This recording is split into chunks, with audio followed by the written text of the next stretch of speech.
மக்களே, இன்று நாம் திருக்குறள் 274ஆம் குறளை பார்க்கிறோம்.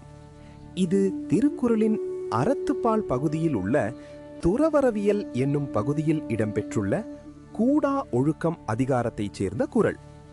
தவம் மறைந்து அல்லவை செய்தல் புதல் மறைந்து வேட்டுவன் புல்சிமிழ் தற்று.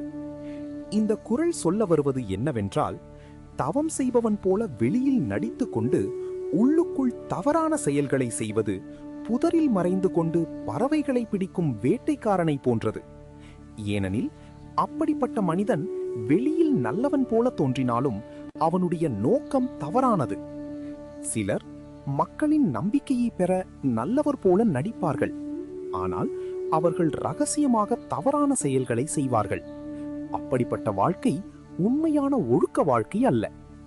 திருவள்ளுவர் இந்த குறளில் பொய்யான நல்லவர்களின் நடிப்பை மிகவும் வலிமையாக எடுத்து கூறுகிறார்.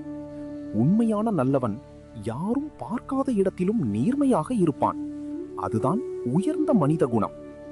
ஒருவர் உள்ளத்திலும் வெளியிலும் ஒரே மாதிரி நல்லவராக இருந்தால்தான் அவர் உண்மையில் மதிக்கப்படுவார்.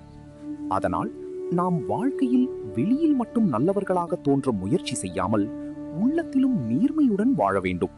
இதைத்தான் இந்த குறள் மிக அழகாக சொல்லுகிறது. தவம் மறைந்து அல்லவை செய்தல் புதல் மறைந்து வேட்டுவன் புல்சிமிழ் தற்று.